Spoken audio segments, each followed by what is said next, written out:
Welcome to Pivot Points, a new series featuring some of the world's most successful women, candidly sharing their stories and insights about how they made it to the top and how you can too.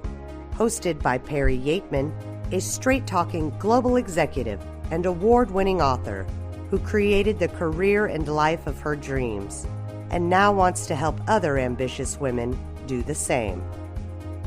Welcome. This is Perry Yeatman, host of Your Career, Your Terms, Pivot Points. I first met my next guest nearly a decade ago at a Girl Scout event called Camp CEO. I liked her immediately. And not just because we were two women, we were the only two women actually there from global CPG companies, but it was because she was warm, her open personality combined with keen intellect, a fun-loving spirit, that really drew my attention. In the years since that first meeting, she has gone from strength to strength, holding senior roles at Estee Lauder, Avon, Alberto Culver, and now Unilever. It's no surprise to me that she was named one of the 50 most influential people in beauty by Women's Wear Daily, a woman to watch by Advertising Age, and Achiever of the Year by Cosmetic Executive Women. I'm talking about Gina Boswell, who today is running, as we say, the jewel in Unilever's crown as the general manager of Unilever UK and Ireland. Gina, welcome. Thank you, Perry. Thank you for those kind comments, and I'm so glad we don't have to sleep on those bunks as we did at the Camp CEO.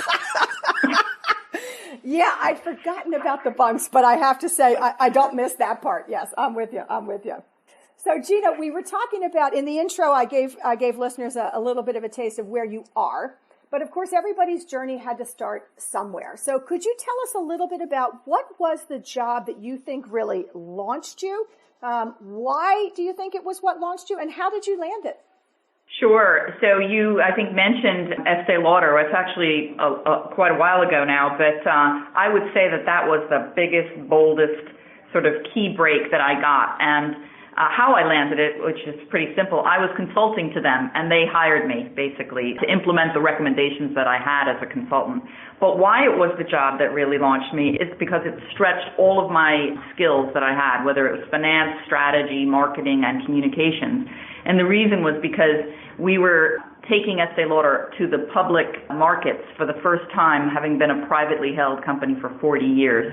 So to be on sort of a four-person team together with the CFO, the CEO, and of course the Lauder family really required a complete reinvention. What a remarkable way to tell this incredible story about, an American dream story really from this woman in Queens. So I would say that was the sort of watershed moment for me. I was fairly young, and to this day I continue to live some of the lessons that I had in that remarkable job. That's amazing. So what was it about you? I mean, presumably they had a lot of different consultants working for them. What do you think it was about you that made them pick you? How did you stand out? So I think, look, at the time it was a privately held company, as I said, and I think I might have been the second MBA that they hired. So they historically had hired a lot of instinctive marketers and so forth. And as an MBA, but one that comes from, sort of humble beginnings, at least as far as they told me, I have maybe an ability to have humility and sort of say, look, I'm not going to throw around consulting-ese words and big acronyms and so forth, but really being able to relate to people there and then get the kind of work done that we needed to get done at the same time. So that's what it's unusual, I have to be honest. It's unusual for both parts. It's unusual for companies to hire in the consultants because often the consultant is interested in being a consultant and doesn't want to necessarily implement the recommendations. It was love at first sight for me. That's when I first got bit by the beauty bug, which is a fantastic. Awesome. And so how long did you stay at Estee Lauder? And then was your next move Avon? Could you tell us a little bit about that, how that went?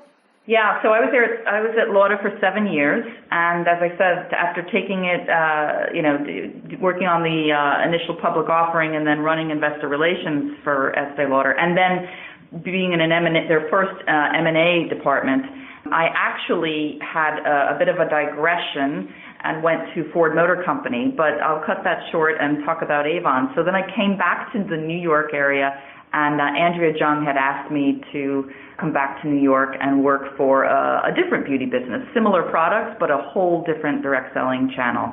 That was a wonderful experience as well, because being sort of direct to consumer, if you will, there were Avon ladies for sure, but you were much closer to the consumers, and at the same time you were driving probably the single biggest economic empowerment machine for women. So it was an additional reason to get up in the morning. One thing is to, put great products out there and really help drive, self-esteem and beauty and all that, but it's another to sort of drive really a livelihood through the Avon channel of 5 million Avon ladies. It's just remarkable. Yeah, I agree. I think of it, people don't usually talk about it this way, but I actually think of it as one of the original social enterprises.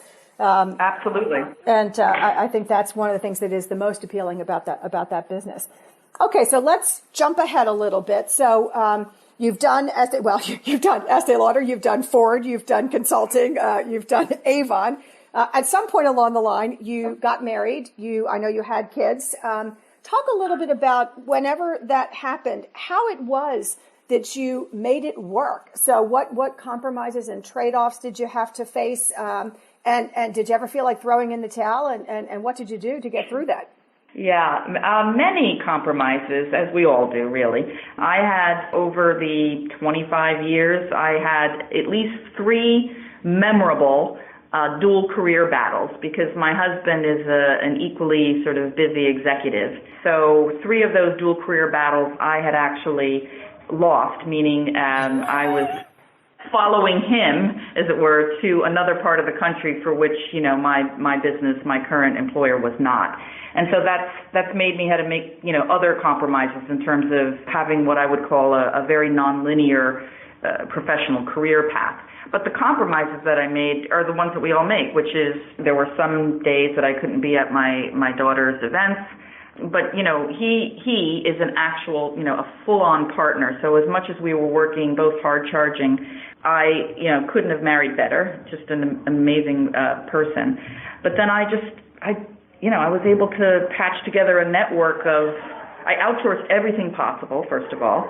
I leveraged neighbors and girlfriends and family and all that to sort of supplement whatever absences that I had from my daughters. And they've turned out to be, incredibly resilient women now themselves, just watching me do it. And it has been fragile, I have to be honest with you. And I don't say that I've ever wanted to throw in the towel, but there were moments where, you lose a nanny or something. I mean, it brings you to your knees, right? Mm-hmm. You have a health issue with an aging parent. Yet again, things, kind of drop.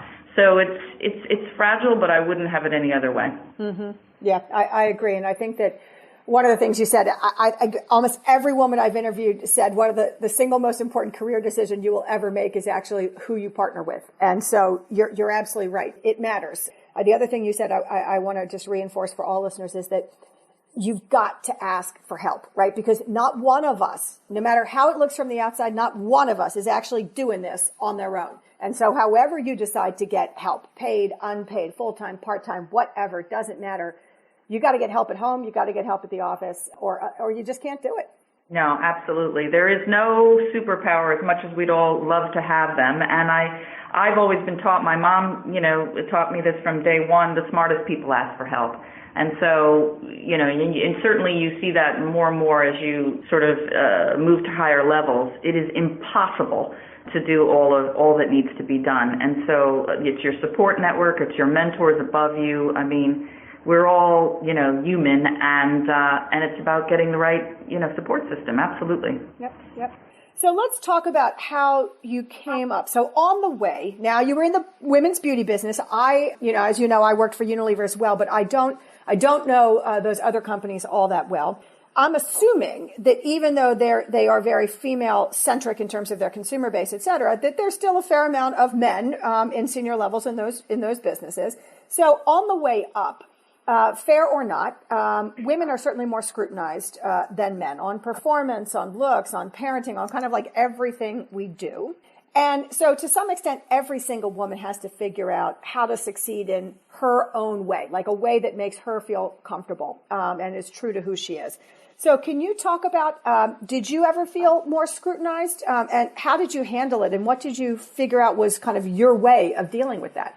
Yeah, I'd say early on, before I even landed at Estee Lauder, I was actually in an accounting firm, and I remember, honestly, wearing these hideous bow ties. Do you remember, like, the Navy suits? Oh, I had them, absolutely. I have photos that I hope to burn one day, but it was, so I think I tried really to kind of play the man's game in terms of the way I looked, the way I acted, and all that. Over time, and I could think this is when you move through different organizations, different cultures, you get a little bit liberated there, right? This is ridiculous that I'm wearing this uniform. Although some would argue I'm wearing a uniform today because my favorite color is black, so that's all the incredibly slimming color that we sometimes wear. Oh, amen, sister. I hear you. Every day. But I think, look, so while I tried to assimilate, over time, I needed to be myself. So whether that meant in sort of more high fashion, like certainly in Midtown Manhattan, Estee Lauder, you wore the things that were fun and just trying to be yourself, and everybody would sort of accept it. And honestly, the older I've gotten, I realized that when you are authentically yourself, you're so much more confident, you're so much more comfortable in your skin, that things seem to happen more easily because it's the way you want to perform and the way you want to lead. And, it's not just looks as well, but everything else, performance and whether I'm a good mom. There's all sorts of scrutiny, as you well know, that we get. But I think being authentically myself, but then having very little judgment about how others, so I can role model that forward. Somebody is in a completely different space, or anything goes, and so I think we have to not be as hard on each other with respect to, is there one way to navigate what is still predominantly, at least at the leadership levels, very much a man's game. Mm-hmm, mm-hmm. I agree. I completely agree. And I think one of the things that's clear that from what you said that I think is really important is that you have to be true to you, but you also have to not get distracted by the stuff that really doesn't matter, right? Like you just kept going, right? You decided, this is me, this is what I'm going to do. You try some things out. So we wear the bow ties, we try to, dial it down, whatever. And then eventually you just kind of figure out who you are and you get comfortable with that. And then you move forward so that you don't lose a lot of energy being somebody else and worrying about things that truly don't matter. Right. It's true. The second you stop worrying about it, others seem to stop thinking and worrying about it, and they're focusing on the things that matter most, which is, what contributions you make, just the real substance part. Mm-hmm. Agreed. So let's talk a little bit now about transition. Some of our listeners are, a lot of people now are in transitions. It seems to be a time of world transition. So everybody's trying to figure out what's next. Everybody's feeling a little uncertain. Even really confident, capable women can get nervous when they have to make a big transition. You've made a lot of them. Geographic changes, company changes, life changes. Can you talk a little bit about how do you set yourself up for a successful transition? Do you have any specific ritual you follow or tips, or you have a 3-step process, or how do you do that? Well, I think, first of all, I'll speak to one in particular that was really nerve-wracking. So in one of those dual career battles that I lost, I found myself at a very senior level leaving my company and to join my husband. And I think that while that was unsettling and nervous and all that, I went through a process of, essentially it was 4 months really, it was all it was. I was on 2 boards at the time, but I didn't, I was in transition, if you will, right? I didn't have a day job. And I thought for a moment that I would become, I thought I was my business card. I thought that my identity as a human being was wrapped up in this business card, and that no one would call and no one would seek to connect with me in any way. And actually, what I learned from that is that's so wrong. I needed to detox from this business card to basically recognize that I was the cumulative set of my experiences that I had, and that I was going to land somewhere, and it was going to be great. But I remember being very, very unsettled during that transition and not having the kind of confidence that I would get to the next, I would get a next role that would be worthy of this sort of compromise that I made to join my husband. So that's one. I think when you get into the new roles, the steps I have there's a great book about the first 100 days, and that's a really good way of sort of saying, okay, how do I, in this new role, in this new geography, in this new culture, focus on the things that matter most? And, and since the first 100 days are when you can truly set your legacy, have the biggest impact, go on a listening tour and all that, I found resources like that very helpful to make sure that the transition's a successful one right up front in the beginning. Excellent advice. Now let's talk a little bit about being an executive. So where you are now. We often hear it is lonely at the top, even more so for women, because frankly, there's just a lot fewer of us in general. What kind of support system do you have? What do you do when you need to just let your hair down, and how do you get the energy to keep going? So kind of what does that look like? How did you create it and maintain it? Did you have a mentor, sponsors, anything like that? It is true. Although, when you're at the top and there's women at the top, the only sort of silver lining is like 6 degrees of separation, or really 3 degrees of separation, right? So I feel like every city you're in, you can kind of build a quick network of women, because there's by definition, sometimes a smaller group.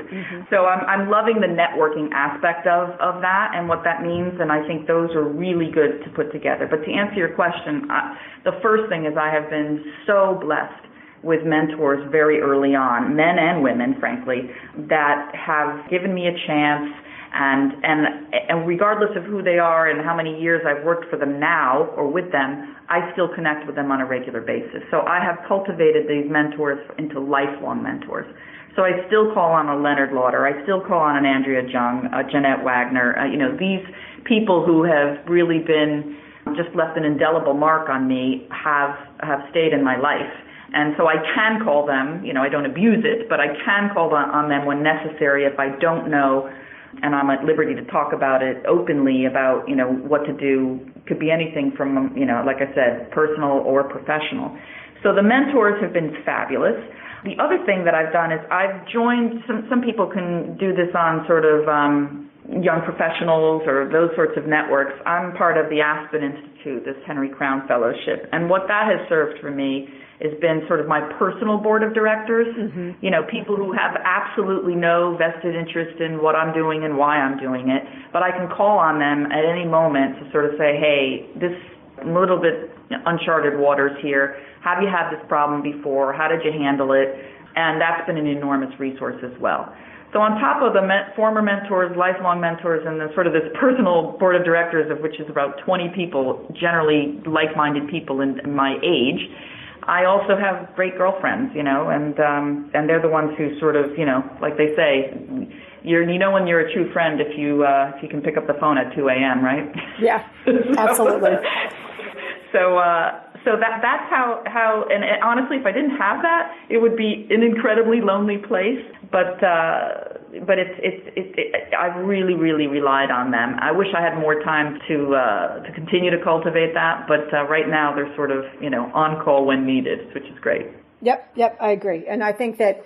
For me, it was similar. I mean, living in places where, Russia in the mid 1990s, there just weren't that many senior women, and Asia in the early 90s, even before that, there weren't that many senior women. But those connections that I made, I still have, because they were so important. And I literally would not have made it through if I hadn't had these men and women that were really just a great support network. And I think we all kind of get that there are points in time where you're investing, where you're giving in, and then there are times when you are taking out kind of the credit bank, if you will, or the friendship bank.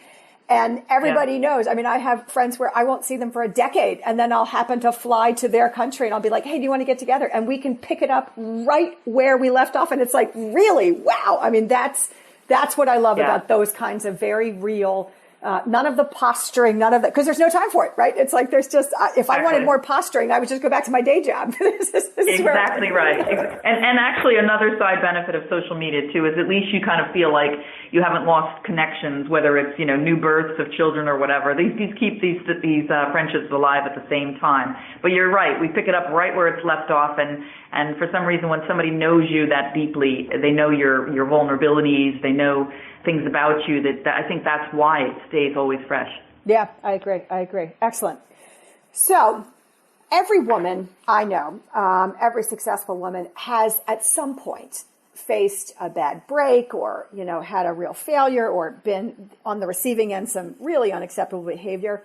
Since it clearly didn't derail you, would you be willing to share with listeners one of your most difficult things that happened to you, and how did you handle it? How did you get back off the mat? Yeah, I think this is always a tough one because some parts of us try to erase it from our memory. but and I think that's why it's not so much an unwillingness to talk about it, but when you're in the middle of it felt like something. I think the biggest thing for me wasn't so much a failure, but more of surprise and shock. So, when you go into different roles, inevitably, sometimes you're in a role that somebody else feels that they should have gotten. Mm-hmm. Yeah. And now they're reporting to you. Mm-hmm.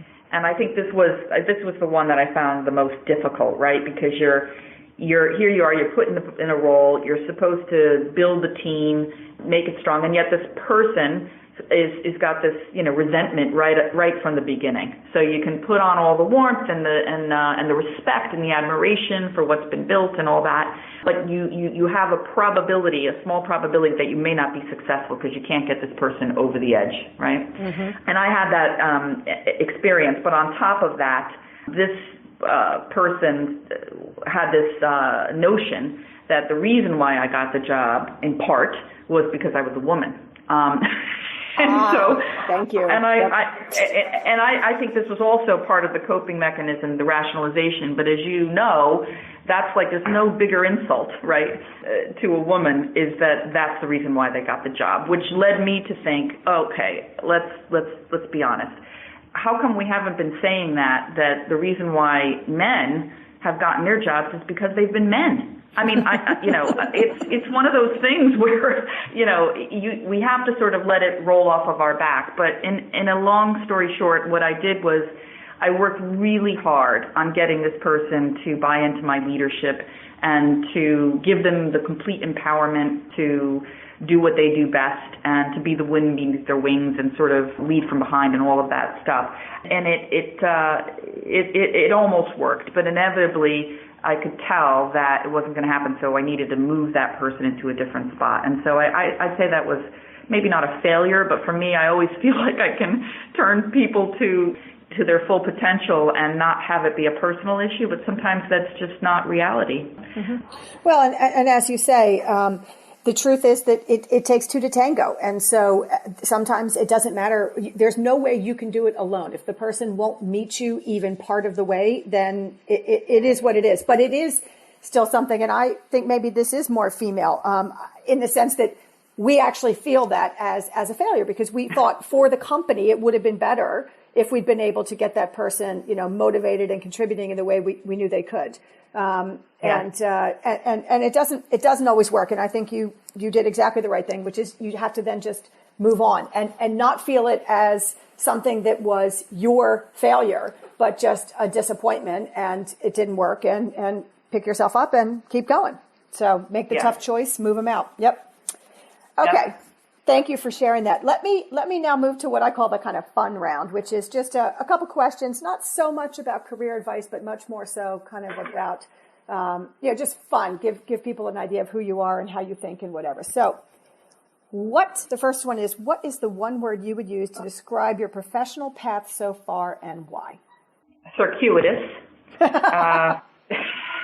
Because it was sort of hopping industry, cosmetics to cars to cosmetics. I mean, the amount of sort of shapeshifter that I was in retrospect, it looks a little bit unusual, but it was always transferring all sorts of new skills. So yeah, I would say circuitous. You wouldn't, if we were mapping it as right out of school and said, here's my critical path to become the leader of the UK and Ireland at Unilever, it would never have happened that way, right? Mm-hmm, mm-hmm. Understood. But I think one of the things that really matters about that is that it can happen in all sorts of ways. I mean, serendipity is amazing in careers. And I always tell people, never leave badly, because the world it feels very big at times, but it's actually really, really small, 3 degrees of separation, as you said. And so I think that, your reputation, people connect, they think about you. And so it doesn't look like you planned it, but looking back, I bet you could actually trace every one of those, even the car company. Like, you learn something at Ford that helps set you up to do the next thing, even if it was, I don't ever want to do any industry but cosmetics, right? I mean, it's like you learned something that helped you get to the next thing. So, but I like that circuitous, because it does say, a lot of people think we have to be completely linear, and we don't. There's a lot of ways to get to the top. So that's great.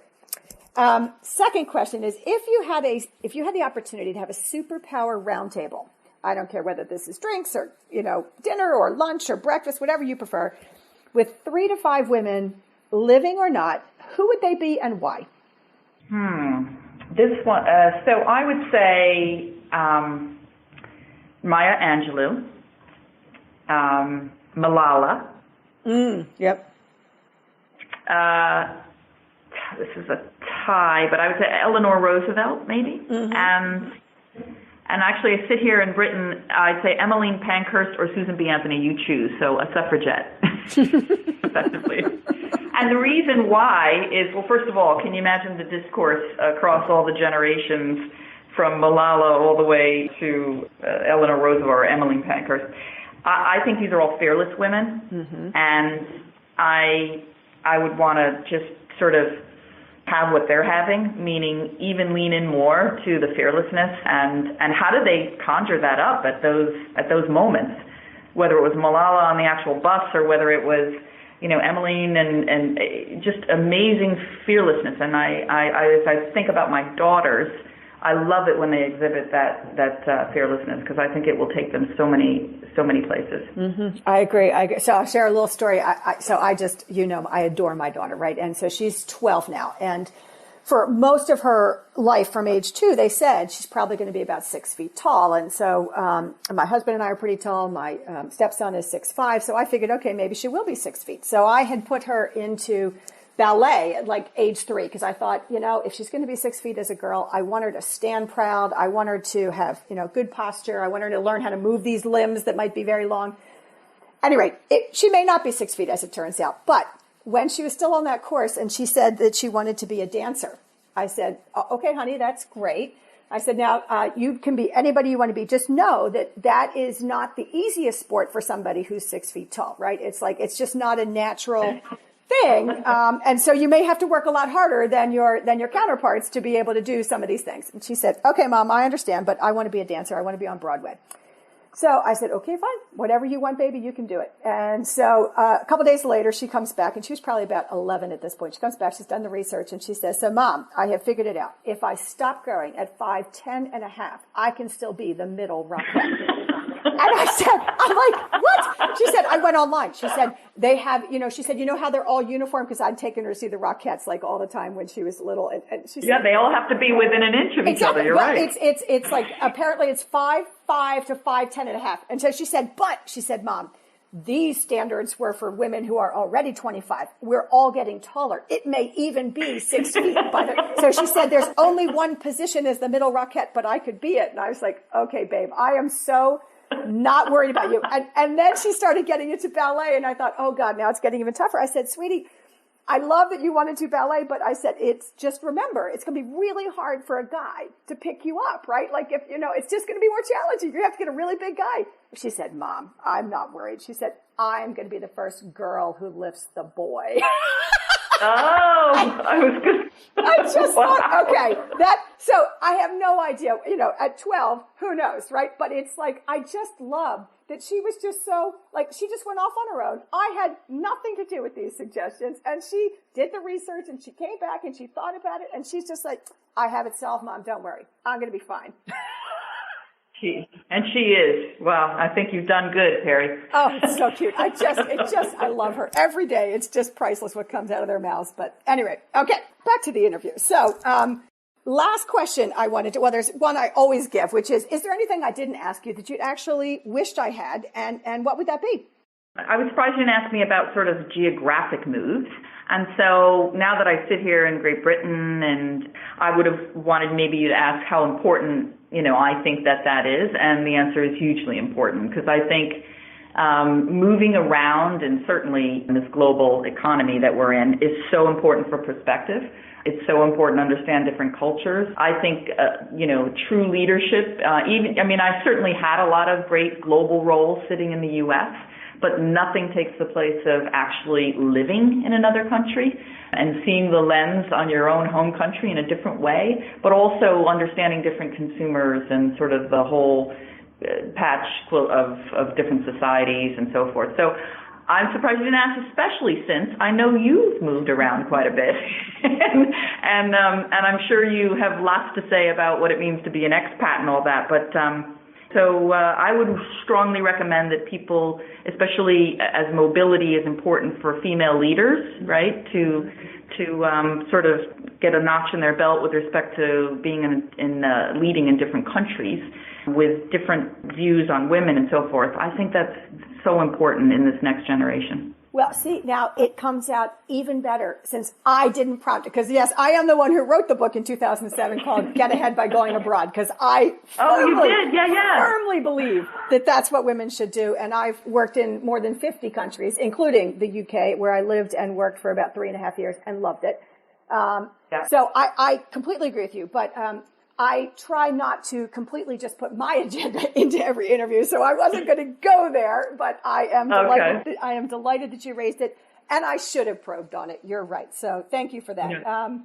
Okay, now we're at the last question, and you have a choice. You can either answer the first one or the second, or you can answer both if you'd like to, but the choices are, if you could do it all again, what advice would you give your younger self? Or what's the best piece of career advice you ever received? On the what advice you would give to your younger self, I actually know this one pretty well because my daughter asked me, she was entering, she's now 21, and she said, Mom, you've been here and there and everywhere, tell me, what's it all about really? And so my younger self sort of embodied in her, part of my DNA. I basically told her, look, she's got great instincts. And I feel like I have great instincts, and we all have great instincts. So trust your instincts is number one for me. I think I told her, as I would like to tell my younger self, people only really notice a fraction of your errors. And if you're a recovering perfectionist, it's not often that you see that. But the younger self, I think if we knew that people don't even really notice that much, we would hold our head even higher as we need to and exude the kind of confidence that we deserve. I would say don't take yourself so seriously, sort of in that same vein, lighten up. I would also say build from your strengths and not from your weaknesses, because we're so accustomed to wanting sort of filling all the gaps. But in fact, if you operate with a mindset that says, I'll just surround myself with the smartest people to fill those gaps, it's such a better place to be rather than sort of working on a weakness. And ultimately, I told her to be patient, as I think I should be, as many of us should be. And then finally, I just said, look, Veronica, the harder you try, the luckier you get. And that would be my ultimate point to my younger self. Mm-hmm. It's so true on all counts. I think that confidence, lighten up. Now, here's the one thing. So I'm gonna probe on this one thing because I've heard it a couple times, and I myself have been trying to figure out how exactly that plays out, which is if you lighten up, or some people talk about, I wish I hadn't been so driven, or, kind of missed the ride as I was going through, or whatever. And the thing I'm trying to balance is, how does that actually play out? Because did we get where we got because we were so driven and we missed the ride and we just worked like dogs all the time? Or if you could really do it again, because we're now in a different time period, et cetera, would we be able to say, no, there really is a better balance where I could be, and I think one of the things you were saying there is, if you don't waste time on the things that you don't need to fret about, right? Like if you focus on what really matters and you actually, do your job and you don't stress about the stuff that, you can't help and that nobody else is really noticing, and you build on your strengths, all the things you said, does that free you up enough that you can be slightly less driven and still get where you want to get? Because that's the dichotomy that I see, is that all of us who have gotten there are telling women to spend more time and follow their dreams and do all this, and yet every one of us had to also sacrifice quite a bit. And so how do you think about that? Do you have a point of view on that? Yeah, I think it depends. I think if you're in an environment where you're, tolerated and not celebrated, there is a lot of friction that basically drains the energy, as you say, and you have to work that much harder, right? Mm-hmm. So I think it's also, where do you find yourself? You need to, from my point of view, my point was, you don't need to take yourself so seriously. You definitely need to work really, really hard. But you shouldn't have to work twice as hard because you're in a toxic environment, or you're in an area where, people are just not thinking the way you're thinking and you're not able to make an impact. So my whole big motto, really, even these days, is I want to have the energy I expend translated to the highest impact possible, right? That also comes from being a mom, right? Which is, we're doing a million things, and I can't afford to waste a lot of time. So similarly, I don't want to waste a lot of time being in environments where that's not going to be working for me. So I guess that's how I look at it. I'm happy to work really hard, so long as the translation to impact is just as hard, because isn't that what rewards are about? Is to have that level of satisfaction that you can move the needle and all those other things. But how many of us have been in certain circumstances where we are working hard, but we're not getting anywhere? Mm-hmm. and that's the part that I would say makes a big difference, because you should pull yourself out of that environment and get into a place where you truly are celebrated for your contributions, for your value you bring, and all of that. And somehow, my dad used to say this all the time, right? Love what you do and you'll never work a day in your life, kind of a thing. Mm. That's that part of hard work that I would say. But look, the role models that I had, even Estee Lauder herself was alive when I was working at Estee Lauder. She had that sort of incredible work ethic, right? She said, I didn't wish it, I worked for it.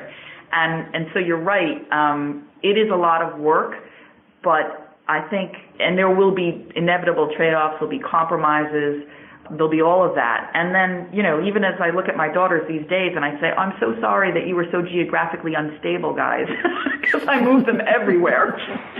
And they're like, what are you talking about? I'm still geographically unstable. In other words, they don't know anything different. They're incredibly resilient.